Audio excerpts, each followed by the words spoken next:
Hola, hola, bienvenidos a Big Left, en el nombre del Padre, del Hijo y del Espíritu Santo. Amén. Continúo leyendo el libro de mi hijo, de política, ensayos de táctica, estrategia y teoría política. Institucionalismo versus realismo.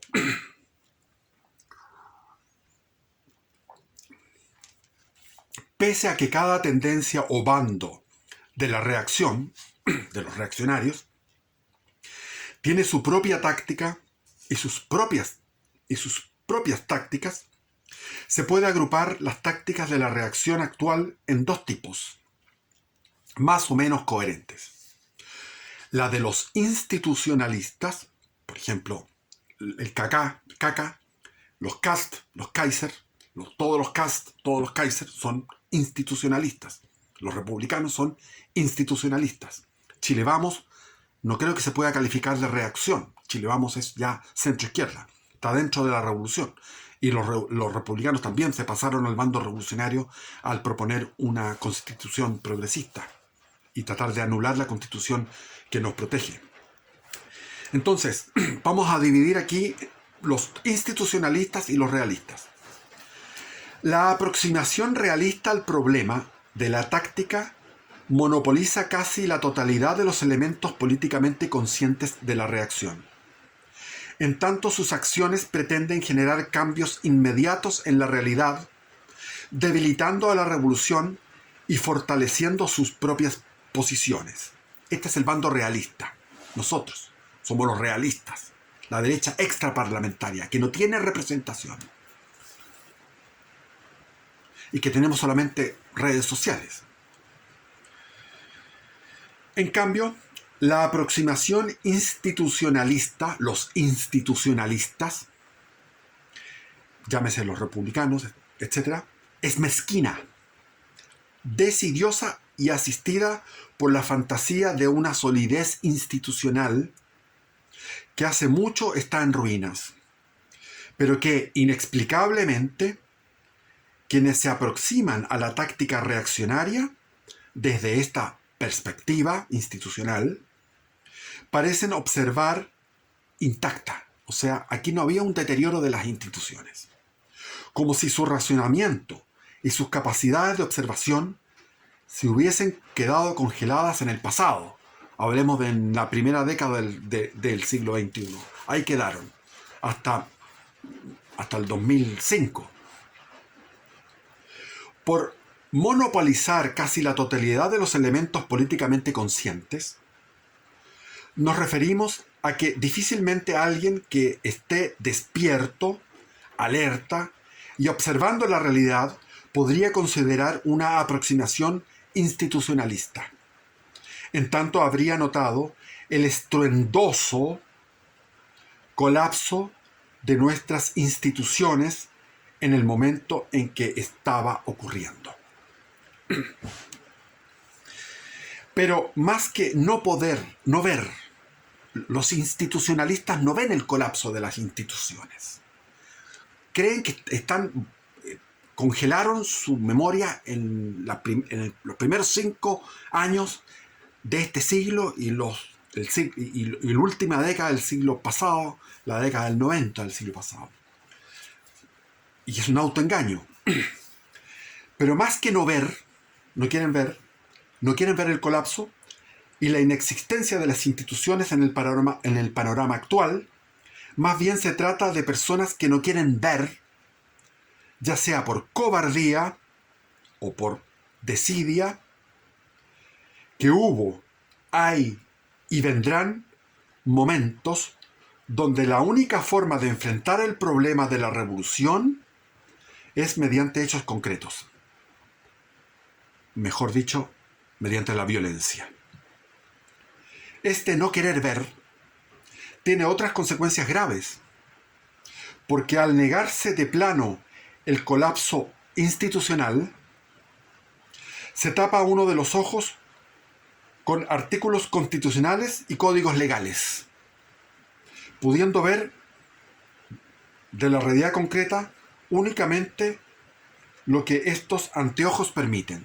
O sea, el institucionalista solamente ve constitución, ve códigos legales código de penal, qué sé yo, artículos. Son leguleyos. Otro problema derivado de esto es que se añora e incluso se intenta borrar de la concatenación de los hechos a los hitos más relevantes de la insurrección sufrida, como alguien con desorden postraumático intentando olvidar una situación chocante. Es muy importante esto. Lo vuelvo a repetir. Otro problema derivado de esto es que el institucionalista o los institucionalistas, que es la mayoría de la oposición a la revolución, añoran e incluso intentan borrar la concatenación de hechos a los hitos más relevantes de la insurrección sufrida. Como alguien con un desorden postraumático intentando olvidar esa situación chocante. Esto los lleva a tratar de replicar las condiciones existentes en la antesala de estos hechos. O sea, quieren volver a septiembre del año 19, por dar una fecha. ¿Cómo era septiembre? ¿Cómo era Chile en septiembre del 2019? Confiando que la misma causa tenga un efecto distinto por el mero capricho o intención suya. Es decir, son voluntaristas. Creen que si volvemos a un Piñera X, resucitemos Piñera, resucitemos al Chile, que el Chile liberal de comienzos del siglo, y volver a septiembre del año 19, eso no va a volver a desencadenar otro estallido. Piensan que no va a haber se va a suprimir mágicamente la causalidad de los hechos. Superponiendo sus apreciaciones subjetivas, su subjetividad, a la realidad material y su inteligencia a la verdad, tal como lo haría Lucifer en el grito non serviam antes del inicio del tiempo. Aquí hay una alusión teológica a lo que hizo Lucifer. Dijo: yo no sirvo a Dios, no voy a servir a Dios. Antes del inicio del tiempo, antes de la historia. Volvamos a la política. No hay alianza posible mientras sigan existiendo los institucionalistas, que pese a lograr muchísimos objetivos tácticos en los últimos meses, no han conseguido ninguno de sus objetivos políticos estratégicos. El propósito de la táctica es precisamente la consecución de objetivos políticos. Si, consiguiendo sus objetivos tácticos, no consigues tus objetivos políticos, deberías cuestionarte la táctica. Hay que entrar en cuestionamiento. La táctica política, reitero, solo tiene sentido como medio para el fin que es la consecución de los objetivos programáticos. No es el espacio teórico ni práctico para hacer gala de principios morales o señalizar las virtudes personales de cada uno. La táctica no está ahí para hacerte sentir mejor contigo mismo, para suministrarte autoestima moral o lograr cierto éxito en creerte mejor persona. Está ahí para que el programa y los objetivos políticos de un movimiento se conviertan en realidad palpable, visible, concreta, material.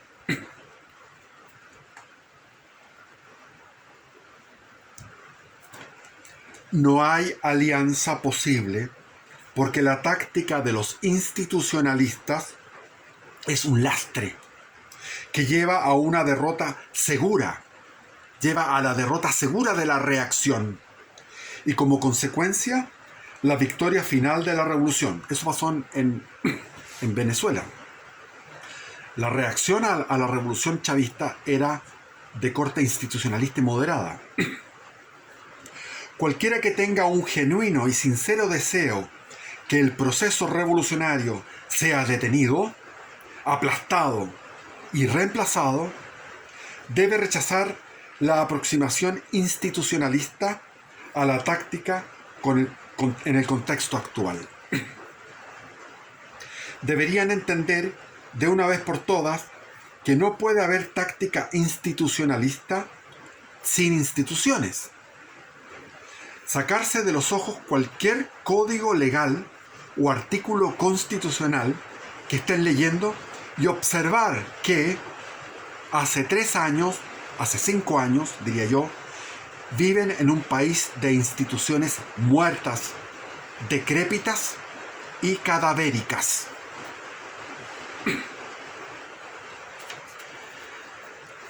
En vez de leer el código legal o los artículos constitucionales, deben observar los institucionalistas que desde hace 5 años viven en un país de instituciones muertas, decrépitas y cadavéricas.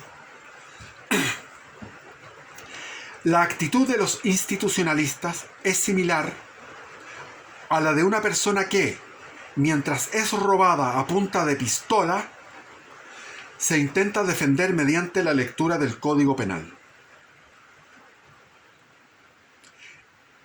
En una situación como esa, nadie osaría ser tan estúpido en la vida cotidiana. Se están amenazando con una pistola, te van a robar y tú le lees el Código Penal. Todos sabemos que las opciones se manifiestan en un plano puramente concreto y que son, en este caso, cuando eres asaltado por un tipo con una pistola, complacer al delincuente, enfrentarse al delincuente o huir. Son 3 opciones.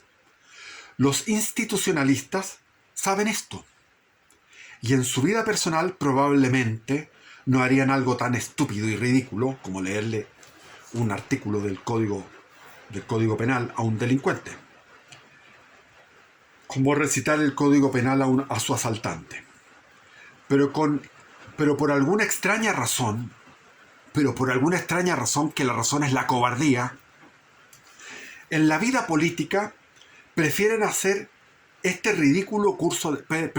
tomar este ridículo curso de acción.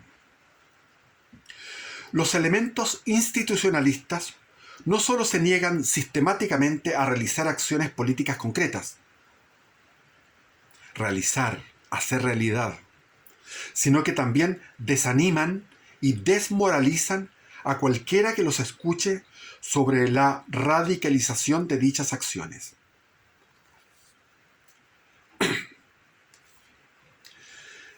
Esto es muy importante, sino que también desaniman y desmoralizan a cualquiera que los escuche sobre la realización de dichas acciones. Los de izquierda llevan años en la calle. Nunca los podríamos derrotar. Tienen más experiencia y están más acostumbrados. Eso es la idea. Comillas. Algunos dicen, no vamos a imitar a la izquierda. No vamos a imitar a la izquierda en sus procedimientos. Claro. Como si la reacción pudiese adquirir la experiencia y la costumbre del combate callejero sin comenzar siquiera a realizarlo. Jean-Baptiste Vico. La teoría se enriquece con la práctica y la práctica se enriquece con la teoría. La práctica es fundamental. Ejercitarse, el gimnasio de la acción callejera. Entonces dice, como si los reaccionarios pudiesen adquirir la experiencia y la costumbre del combate callejero sin comenzar siquiera a realizarlo. Para complementar esta nefasta actitud, cada vez que una acción política concreta tiene resultados violentos, se apuran en condenar a dichas acciones y a sus protagonistas. Condenas que no tienen más efecto que el de desmoralizar a su propio sector y complacer a los revolucionarios. Claro, si algún reaccionario actúa de forma violenta, o un grupo de reaccionarios actúa de forma violenta, van a salir estos pontífices, maricones, a decir, condenamos la violencia, venga de donde venga. Y así complacen a los revolucionarios. que lo único que quieren es aquello, que se reprima la respuesta violenta a sus acciones violentas. Estas son actitudes de lastre, un lastre. Estas son las ideas que humillan y rebajan a los reaccionarios de forma constante, a los reaccionarios activos.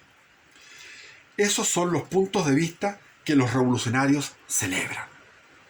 Es evidente, cada vez que una persona sale a enfrentar al bando revolucionario, en el terreno de los hechos, en la calle, es rápidamente convertido en un paria por los medios de comunicación revolucionarios, es decir, casi todos, y los institucionalistas apoyan esta táctica de los medios de comunicación revolucionarios.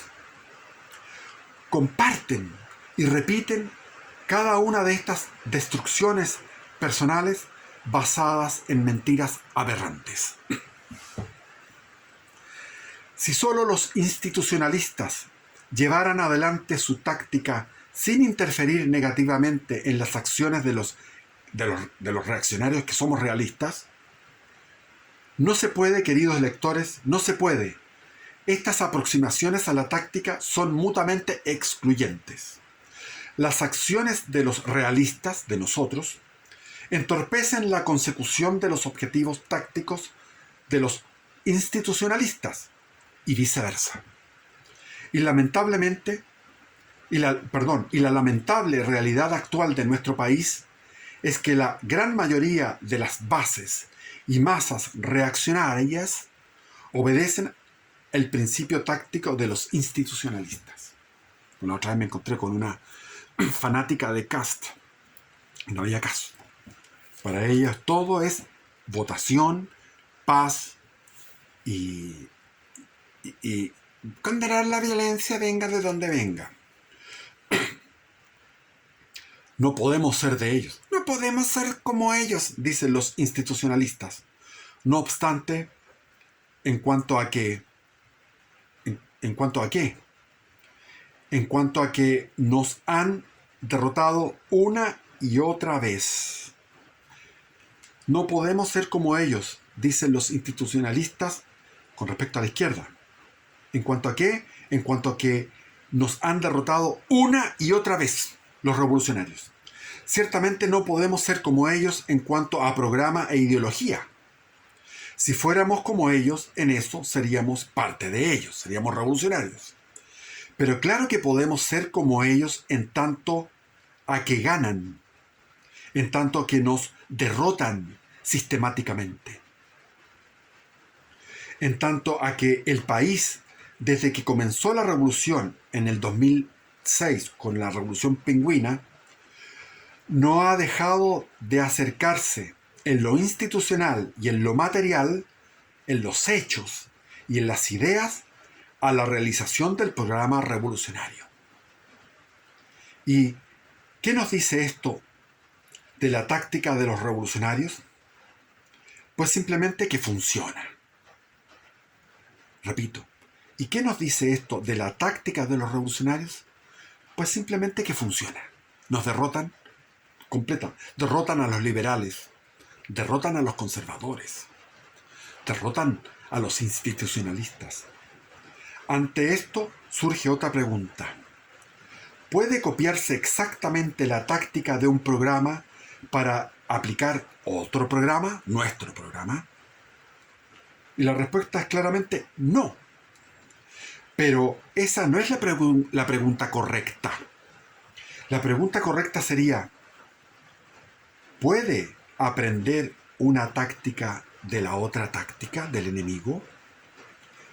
¿Pueden adaptarse elementos de una táctica exitosa como la izquierda, la ocupada por la extrema izquierda, para mejorar nuestra propia táctica de la reacción?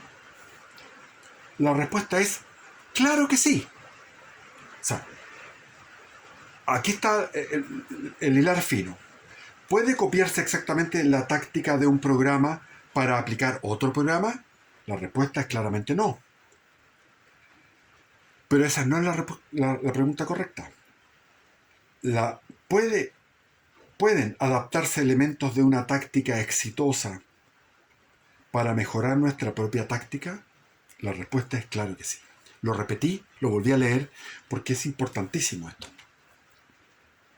Pero la pregunta más importante que debe hacerse a quienes no entienden la aproximación realista de la táctica es: ¿se puede acaso parar la violencia con leyes y decretos? Básicamente papeles entintados. Estas aproximaciones a la táctica son mutuamente excluyentes en el caso de la reacción, de los reaccionarios, y no en el caso de la revolución, por la sencilla razón de que la revolución tiene lo que a la reacción le falta. ¿Qué tiene la revolución que a la reacción le falta? Un ejército comunicacional. Los institucionalistas le temen al efecto comunicacional de las acciones de los reaccionarios realistas, nosotros. Le temen porque afectan directamente su táctica, que es la táctica de la victimización y de ser pacifistas al infinito, poner todas las mejillas, ser como Mahatma Gandhi. Los institucionalistas, vuelvo a repetir, le temen al efecto comunicacional de las acciones de los reaccionarios realistas. Le temen porque afectan directamente su táctica, porque afecta sus objetivos centrados en la imagen y el mensaje. Una vez más huelga decir que los institucionalistas habitan una realidad paralela, dado que pretenden una táctica basada en los medios sin tener control de ningún medio. Basada en los medios, pero no tienen control de ningún medio, porque toda la televisión y toda la propaganda está en manos de la extrema izquierda. Mientras exigen, mientras los institucionalistas exigen neutralidad, sean neutrales a los medios revolucionarios, a toda la televisión, por ejemplo, en un lloriqueo que raya en lo patético. La creación de medios cuyo mensaje pueda ensalzar los hechos de los reaccionarios realistas, de nosotros, justificarlos, darles sentido y relato, es la clave fundamental para cualquier unión. Y no valen canales de YouTube ni cuentas de TikTok u otras redes sociales. Lo que hace falta son canales de televisión abierta y de cable, radios y periódicos, en papel y en digital, que difundan los mensajes de la reacción, que concilien a los institucionalistas con los realistas mediante el uso de relatos justificativos y de denuncia sistemática de las acciones temerarias de los revolucionarios. La denuncia sistemática de las acciones revolucionarias. ¿Cómo va a ser posible para un sector que claramente concentra a grupos más económicamente acomodados? Ahí está el problema.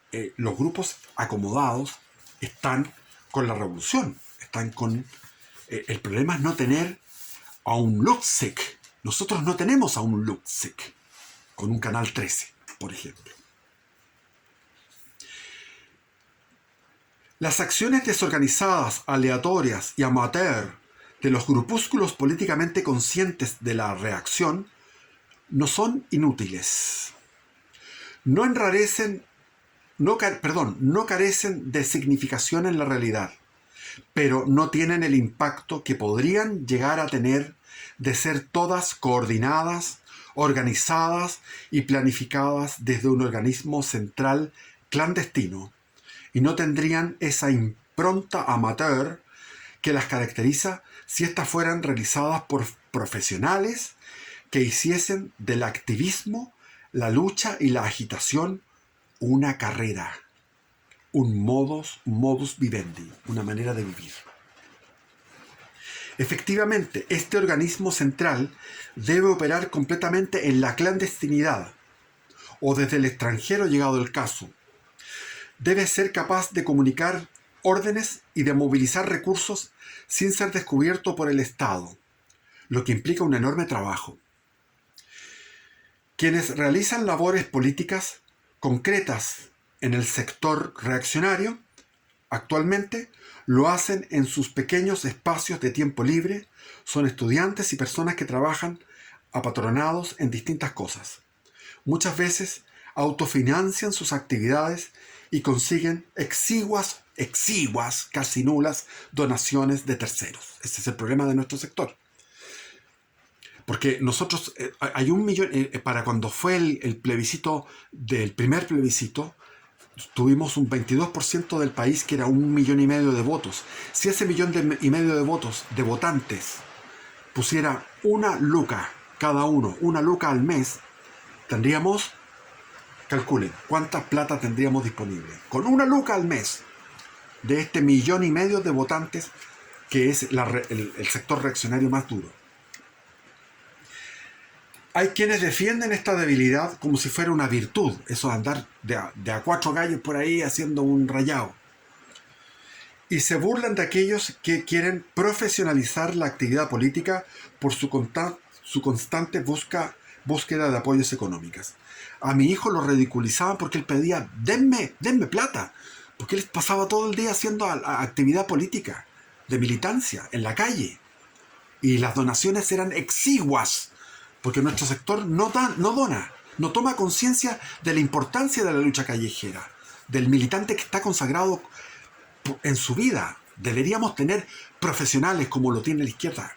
En la universidad yo tenía había uno que le llamaban el mechón, porque siempre estaba en el primer año de sociología, primer año de antropología, primer año de historia, primer año de derecho, primer año de economía. Pasaba todas las carreras de la Universidad de Chile y se le llamaban el mechón. Llegó hasta los 30 y tantos años estudiando el primer año. Era financiado por el movimiento de izquierda revolucionario para que captara militantes, para que predicara su evangelio marxista-leninista. No hay ningún mechón en nuestro sector. No lo financiamos. Los mismos que se burlan son los que realizan ingentes donaciones a canales. Claro, los mismos que se burlan de los activistas en la calle son los mismos que realizan donaciones generosas a canales de YouTube de perspectiva institucionalista, como es, por ejemplo, el Nacional Libertario y el Paralelo 33. Esa es otra actitud mezquina y patética de los institucionalistas. Primero lo primero, quien sea destacado en labores activistas no debería hacer otra cosa. No debería perder cientos de horas al mes trabajando para procurarse el sustento. Debería estar siendo abastecido por la reacción para que pueda emplear esos centenares de horas en lo que es más útil a la patria, la labor política concreta en el espacio público. Solo quien practique el activismo todos los días, solo quien lucha constantemente, solo quien se dedica cotidianamente a la agitación y a la protesta, puede adquirir la experiencia necesaria para realizar estas labores de forma excelente y determinante. Pero, ¿cómo conseguir este objetivo? ¿Cómo conseguir esos recursos y dirigirlos hacia los elementos talentosos? Pues es menester que ese 1,5 millones de chilenos que se oponen al proceso revolucionario en curso, en el plebiscito del 2020, movilicen los recursos necesarios. La enorme mayoría de estos chilenos son personas cuya edad les impide realizar estas labores por sí mismos. Hay muchos en nuestro sector que tenemos sobre 50 años. Pero pueden aportar una pequeña suma de dinero para que otras personas realicen las labores fundamentales de las que depende el futuro de la patria. 1,5 millones de simpatizantes y no son capaces de levantar un grupo de lucha política medianamente financiado. Si todos ellos fueran capaces de derivar solo 1,000 pesos mensuales, estaríamos hablando de 1,500 millones de pesos al mes. la revolución estaría condenada. Pero ustedes dirán, ¿a quién envío yo esos 1.000 pesos? Y ciertamente hoy esa pregunta no tiene respuesta. Ni la tendrá hasta que los grupos de acción directa, los distintos movimientos políticamente conscientes de la reacción, sean capaces de dejar sus rencillas de lado, disculparse mutuamente por los agravios previos y crear el organismo central clandestino que organice, coordine, planifique y financie las acciones, que recaude los dineros y que reclute a los militantes más talentosos para profesionalizar su trabajo. Las posibilidades de unión, eso es muy importante lo que acaba de decir aquí mi hijo, porque el cáncer de nuestro sector son las luchas internas de egos, las luchas internas ridículas. Las posibilidades de unión se enredan y enmarañan cuando vemos el resultado del último plebiscito. La aparente victoria de la reacción, lejos de ser una buena noticia, lo complica todo. Este último plebiscito que ganamos contra esa constitución, comillas, comillas, comillas, facha. No hay nada más desidioso, más inactivo, más lento y fatal que un derechista con la idea de que ha vencido. Idea que por lo demás es falsa. Los reaccionarios, en especial aquellos del sector más cercano a la derecha del espectro político, deben introducir a pulso en sus mentes la siguiente doctrina. Esta es la doctrina. Abre comillas. Esta es la doctrina. Escuchar. No existe la victoria definitiva. Repito, no existe la victoria definitiva. No existe la derrota definitiva. No existe la derrota definitiva. La guerra nunca termina. El enemigo no descansa. Repito, esta es la máxima que debemos meternos adentro. Porque estamos frente a un enemigo religioso. Estamos frente a islámicos ateos. A fanáticos islámicos ateos. De la yihad. La yihad marxista, leninista, marxista, deconstructivista. Frente a esos enemigos que no descansan en su lucha cultural, física y de toma del poder, nosotros tenemos que repetir. No existe la derrota definitiva. Tampoco no existe la victoria definitiva. Tampoco la lucha nunca termina. El enemigo no descansa. Vuelvo a repetir. No existe la victoria definitiva. No existe la derrota definitiva. La lucha nunca termina. El enemigo no descansa. ¡Viva Cristo Rey! ¡Viva Cristo Rey! ¡Viva Cristo Rey!